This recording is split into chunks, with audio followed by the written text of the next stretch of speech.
আজকের ব্রেকফাস্টে আছে ওটসের ইডলি, পাকা পেঁপে, আপেল,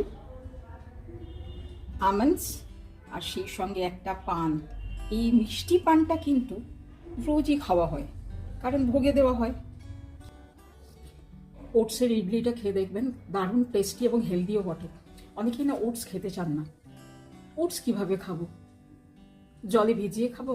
দুধ দিয়ে খাবো? দুধ তো খাই না, ওটসটা খাবো কি করে? এভাবে খাবো। এটা হেলদি অ্যান্ড টেস্টি। আচ্ছা, আজকে আপনাদের সঙ্গে খেতে খেতে একটা কথা শেয়ার করি। আপনারা অনেকেই জানেন আমার বাড়িতে একটা হনুমানজি মন্দির আছে। আজ নয়, বহু বছর ধরে।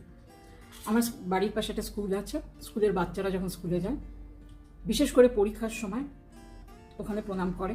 পাড়ার লোকেরা যখন অফিস যায়, কাজে যায়, দাঁড়িয়ে দুদণ্ড দর্শন করে, প্রণাম করে। হনুমানজির পুজো যারা করেন জানেন, শুরুতেই হনুমানজিকে বলতে হয় জয় শ্রীরাম। উনি খুশি হন।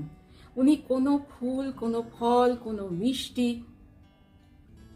তুষ্ট হন না, হন শুধু রাম নামে। হ্যাঁ, সেই মন্দিরটাও আমি আপনাদের দেখাবো, ছোট্ট মন্দির। আচ্ছা, আপনাদের মনে আছে আমাদের ছোটবেলায় খুব লোডশেডিং হতো। যখন লাইটটা চলে যেত আর যখন আরেকটা হারিকেন বা এমার্জেন্সি লাইট জ্বালানো হতো, ওই মাঝের টাইমটাতে খুব ভয় করতো। ছোট ছিলাম তো, মা বলতেন রাম রাম বলো, সব ভয় চলে যাবে। আমরা ছোট থেকে এটা শিখে এসেছি। জয় শ্রীরাম বলার সঙ্গে সঙ্গে আপনার অ্যাকাউন্টে ভালো কিছু জমা হয়ে গেল, কিন্তু সেটা ভক্তি ভরে বলুন। রামায়ণ আমাদের রক্তে মিশে আছে, রামায়ণ আমাদের সংস্কারে মিশে আছে, মহাভারত আমাদের সংস্কারে মিশে আছে।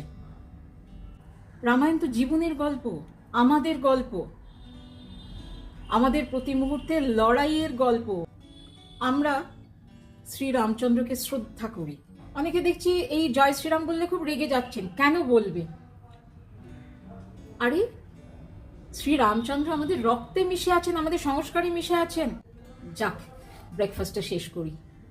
আজকে লাঞ্চে আছে আলু সেদ্ধ, উচ্ছে সেদ্ধ, ছোলার ডাল, শ্যামা চাল, আলু আর পটলের একটা হালকা ফুলকা তরকারি, স্যালাড আর দই।